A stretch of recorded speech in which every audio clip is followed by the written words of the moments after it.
প্রিয় বন্ধুগণ, আমাদের সবারই জানা আছে নাকি কোন কি উদ্দেশ্য আল্লাহ আমাদেরকে পৃথিবীর মধ্যে প্রেরণ করছে, পাঠাইছেন? জানা আছে না? আমাদের কথা কয় না, জানা আছে না? সবারই জানা আছে। আমরা জানি, প্রত্যেকজন ব্যক্তি আমরা জানি যে আল্লাহ আমাদেরকে বানানোর উদ্দেশ্য হলো আমরা যেন আল্লাহর ইবাদত যেন করি। ঠিক কিনা বলেন? কথা কয় না, তাও কয় না। বাইর থেকে কি না করে দিচ্ছি না আপনি বলে কোনো যে কথা কয়েন না, ঝামেলা বসবো কথা কইব। জি প্রিয় বন্ধুগণ, প্রত্যেকটা মানুষ আমরা জানি যে আল্লাহ আমাদেরকে পাঠিয়েছেন যাতে আমরা কি করি, আমাদের রব যিনি আমাদের প্রতিপালক, যিনি আমাদের আল্লাহ, যিনি আমাদের সৃষ্টিকর্তা, যিনি আমাদের খালিক, যিনি আমাদের মালিক, প্রিয় ভাইয়ের আমার, আমরা তার ইবাদত যেন করি। ঠিক কিনা বলেন? প্রিয় বন্ধুগণ, ইবাদত কাকে বলা হয় এটা আমাদের জানা দরকার আছে না? নাই কথা কন নাকি? কথা কন থেকে একটু কথা বলেন, তাহলে সে মানে কি কয়। আমি অল্প সময় দুইটা কথা আপনাদেরকে বলে কষ্ট দেব।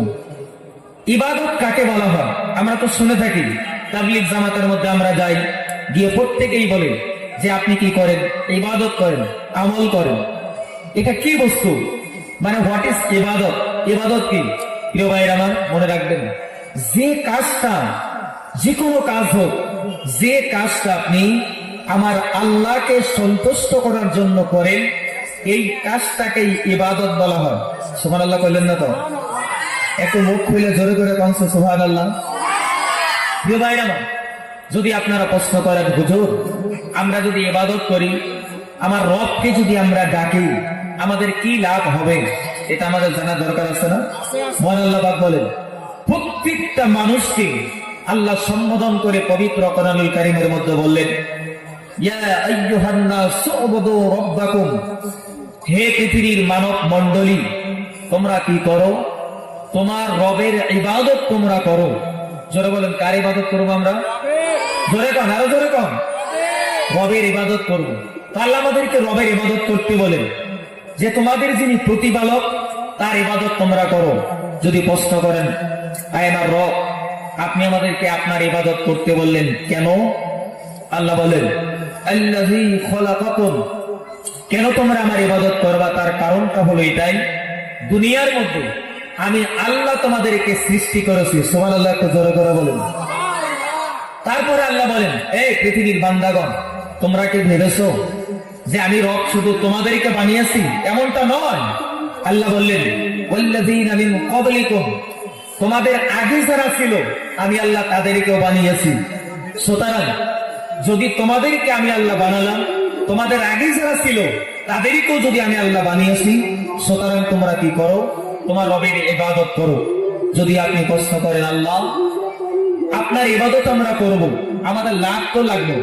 আচ্ছা, আল্লাহর গোলামি যদি আমরা করি, আমাদের লাভের দরকার আছে না? নেই কথা কানে আছে না? নেই লাভ ছাড়া আপনারা কাজ করবেন গো? কথা কান্না করবেন?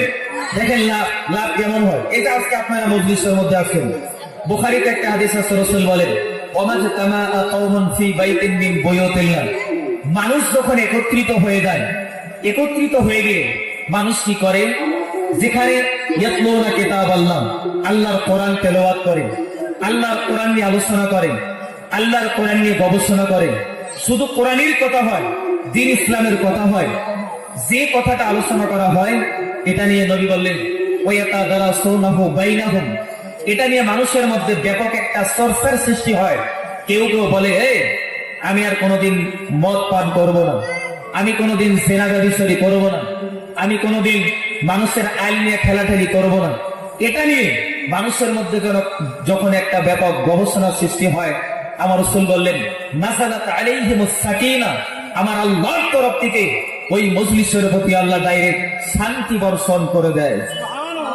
তাও কানা সুবহানাল্লাহ। এত কৃপণ আপনারা পিছনে ভাই, আপনার সুবহানাল্লাহ একটু জোরে বলছে। প্রিয় বন্ধুগণ, আল্লাহর ইবাদত করলে এই যে আমরা বসছি, এটাও তো একটা ইবাদত। ঠিক কিনা বলেন? আল্লাহ বলেন, তোমরা যদি আমার ইবাদত করো, তোমার প্রতিপালকের ইবাদত যদি তোমরা করো, লাভটা হচ্ছে এটা। আল্লাহ বলেন, লাআল্লাকুম তাত্তাকুন, ইবাদতের বেলাতে আমার আল্লাহ আপনাকে আমাকে মুত্তাকিন বানিয়ে দিবে। সুবহানাল্লাহ, একটু জোরে করে বলো। মুত্তাকিন হলে কি লাভ জানেন?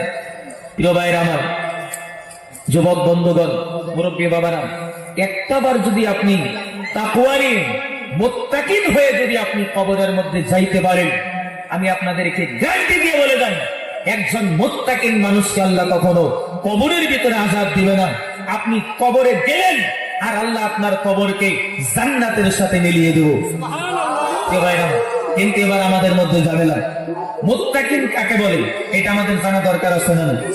দেখেন, আমি আজকে আপনাদের সামনে মানে অমন এদিক ওদিক কথা টেনে মানে সুট টুট দিয়ে অমন করে কমু না। কারণ হলো মানে আপনার আমার নিজের মানুষ নাকি কন, প্রায় অঞ্চলেরই মানুষ, এজন্য দুইটা কথা একটু মানে একটু বুঝিয়ে বলার জন্য আমি চেষ্টা করব। প্রিয় বন্ধুগণ, যদি আপনারা প্রশ্ন করেন মুত্তাকিন কাকে বলে, একজন লোক হজ করে আসছে, আইসা বাড়িতে এসে দাবি করলো আমি মুত্তাকিন। একটা লোক দাঁড়িয়ে রাখছে, দাঁড়িয়ে রাখলেই কি মানুষ মুত্তাকিন হয় নাকি? আরেকটা লোক কি করে যে আপনার মানে পাবলিক জামাতে 3 চিল্লা দিয়ে আসছে, উনিও দাবি করলো আমি মুত্তাকিন। একটা লোক বিশাল বড় যোগ্যতা সম্পন্ন একজন আলিম, উনিও মুত্তাকিন বলে দাবি করে।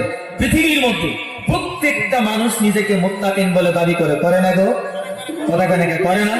যদি আপনারা প্রশ্ন করেন মুত্তাকিন কাকে বলা হয়, মুফাসসিরিন কিরাম বলেন পৃথিবীর মধ্যে মুত্তাকিন হতে বলা হয় যার জিন্দেগিতে গুনাহে কাবিরা তো দূরের কথা, যার জিন্দেগিতে একটা সগীরা গুনাহ সে করে না, তাকে মুত্তাকিন বলা হয়। সুবহানাল্লাহ, একটু জোরে বলুন। খালি কোনসে দেখি আল্লাহ যদি আমাদের প্রশ্ন করে আমাদের জীবনে গুনাহ হয় না? না, জোরে কোন হয় না? হয়। মানে যত বড় হাজী সাহেব হোক না কেন, কোদাল নিয়ে যখন ক্ষেতের আইলের কাছে যায় মন ঠিক থাকে? কথা কন নাকি? আপনাদের অঞ্চলে নাই বোধ হয় নাকি? ক্ষেতের আইলের কাছে গেলে মন ঠিক থাকে? হ্যাঁ প্রিয় ভাইরা আমার, মুত্তাকিন কাকে বলা হয়? হযরত ওমর ফারুক রাদিয়াল্লাহু তাআলা আনহু উনি একদিন একজন সাহাবাকে জিজ্ঞাসা করলেন, এই তুমি তো নবীর সাথে ছিলা? বলে জি। কয় ওমর ফারুক রাদিয়াল্লাহু তাআলা জিজ্ঞাসা করতেছেন, কয় মুত্তাকিন কাকে বলে, আপনি কি আমাকে একটু বুঝিয়ে বলতে পারবেন? এই সাহাবাটা ঘুরিয়ে হযরত ওমরকে জিজ্ঞাসা করলেন, ওমর আপনি তো আমাকে জিজ্ঞাসা করলেন মুত্তাকিন কাকে বলেন, তবে আমি আপনাকে একটা কথা জিজ্ঞাসা করব। কি কথা? আপনি কি কোনোদিন এমন একটা বাগান দিয়ে আপনি হেঁটে গিয়েছেন যে বাগানের ভিতরে শুধু কাটা গাছ আর কাটা গাছ? যেমন ধরেন প্রিয় ভাইরা আমার, আমরা পাটের আবাদ করি, করেন না? নাই। পাট যখন ক্ষেত থেকে কাটেন, কাটার পরে আপনি যদি স্যান্ডেল ছাড়া যদি আপনাকে কেউ একদম যাইতে বলে, দৌড় পাইরে যাইতে বলে, আপনি ভাই যাইতে পারবেন? ভয় খাবেন না? নাই যে পাও কেটে যাবো, ভয় খাবেন না? নাই। প্রিয় ভাইরা আমার, এই সাহাবাটা জিজ্ঞাসা করলেন, ওমর আপনি কি এমন একটা বাগান দিয়ে দিয়েছেন যে বাগানের ভিতরে শুধু কাটা গাছ আর কাটা গাছ, এমন বাগান দিয়ে কোনোদিন গেছেন? জি গিয়েছি। বলে আপনি কেমনে গিয়েছেন? এমন সাবধান অবলম্বন করে গিয়েছি, কখন বোধহয় আমার গায়ের ভিতরে কাটা লাগে আর আমি বোধহয় ব্যথা পেয়ে যাই। আপনি বুঝেন নাই? বলে কি বুঝি নাই তো? এর নামই তো হলো পরহেজগারী, এর নামই তো হলো মুত্তাকিন। সুবহানাল্লাহ, একটা জোরে কম।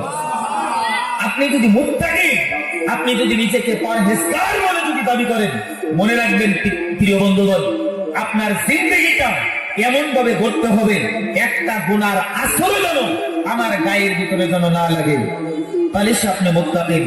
মুত্তাকিন তো সবাই দাবি করে। প্রিয় ভাইরা আমার, এই জন্য আমি আপনাদেরকে অনুরোধ করব, প্রত্যেকেই নিয়ত করবেন আল্লাহ যেন আমাদেরকে মুত্তাকিন বানিয়ে আল্লাহ দুনিয়া থেকে যেন আল্লাহ বিদায় করায়। সুবহানাল্লাহ, একটু জোরে করে বলুন। প্রিয় বন্ধুগণ, যদি গুনাহ তো টাকটুক সবাই করে, করে না? নাই। কেউ দেখবেন সুদের টাকা লাগায়, কেউ ঘুষ খায়, কেউ মদ খায়, কেউ আপনার কি কয় বিভিন্ন ধরনের নেশাবস্তু খায়, কেউ ট্যাবলেট খায়, কেউ তীরের টিকিট কাটে, কেউ ইনজেকশন পোষ করে, আসে না? নাই বলেন। আপনাদের খেরবাড়িতে মনে নাই? মনে হয় আশা কর খেরবাড়িতে সুদের টাকা লাগায় না মানুষ, আছে না? নাই। জোরে কন না কেন? এই ভাই আর কি দেন না, একটু দেন না, ইকুটা একটু দেন না, এইটা স্যার আমার চোখ না। প্রিয় ভাইরা বলেন তো, সুদে টাকা লাগায় না বলে মানুষ আছে না? নাই। কথা কন না, আছে না? নাই। প্রিয় বন্ধুগণ, তবে সুদের বয়ান করলে কিন্তু অনেকে খারাপ পায়, আছে না? নাই। কারণ আপনাদের অঞ্চলের যে ইমাম সাহেব আছে, উনি যদি মসজিদের মেম্বারে সইয়া সুদের বিষয়ে বয়ান করে, তার চাকরি নিয়ে টানাটানি বাজে না? কথা কন না, চাকরি নিয়ে টানাটানি বাজে না? কেউ যদি কালে ঘুষের বিরুদ্ধে বয়ান করে, মসজিদের মানে কি যদি যারা একটা দায়িত্ব থাকে তারা তো মাঝে মাঝে খায়, ঘুষ টুস খায় নাকি কম? আপনাদের এখানকার কথা বই নেই, অনেক জায়গাতে আছে। তো মানে কি কয়, বয়ান যেদিকে করবেন, যার দোষ আছে তার ভিতরে যা লাগে, অ্যাঙ্গেলে লাগে, ঠিক কিনা বলেন? কথা কন নাকি, আছে না? নাই। প্রিয় ভাইরা আমার, মনে রাখবেন, যদি আপনি গুনাহ নিয়ে কবরে যান, আমি অনেক জায়গাতে বলি গুনাহ নিয়ে আপনি কবরে যায়েন না, গেলে আপনি ফেঁসে যাবেন। 100% ট্রুথ, 100% সত্য। যদি গুনাহ নিয়ে কবরে যান ফেঁসে যাবেন আপনি। প্রিয় ভাইয়ের আমার, গুনাহ নিয়ে যায়েন না কবরে। কবরে গেলে কি হয় এটা ধারণা কারোরই নাই। আমি আপনাদেরকে কবরে গেলে কি হয় শেষে আমি একটা কথা আপনাদেরকে আজকে তুলে ধরবো। প্রিয় বন্ধুগণ, যুবক ভাইদের প্রতি আমার আফসোস লাগে।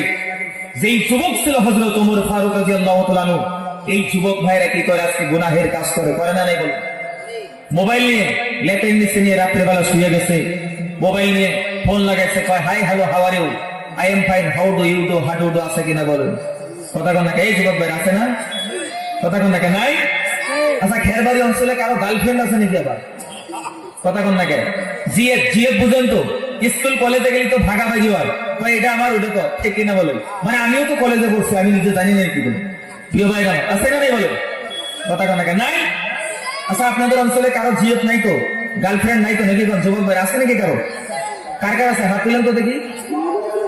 কই তুলে হাত? একজনেরও নাই নাকি? কোন যদি আছে, এই প্যান্ডেল থেকে আমরা দোয়া করবো আল্লাহ তাদের সবাইকে ব্রেকআপ করায় আজকে থেকে, ঠিক কিনা বলেন? আমিন জোরে কর, আরো জোরে কর। এই যুবক ভাই আপনারা একটু ঢুকেন না, একটু ঢুকেন।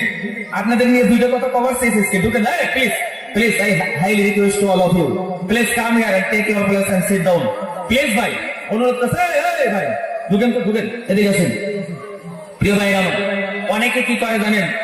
আমি যখন হায়ার সেকেন্ডারিতে পড়ি, জি, একজন আমাকে বলে কি জানেন? তো হুজুর বলে কি, কয় ডারউইনের একটা থিওরি বললাম। কি কয়? মানুষ সৃষ্টির রহস্য হলো, ডারউইন সাহেব বলেছেন মানুষ আগে বান্দর ছিল। মানুষ কি ছিল? আমি বললাম বাহ, সুন্দর কথা, থ্যাংক ইউ আপনাকে, ওয়েলকাম। বলে কেন? কয় এত সুন্দর কথা, বান্দর থেকে কনভার্ট হয়ে মানুষ হয়ে গেল। বললাম কেমনে?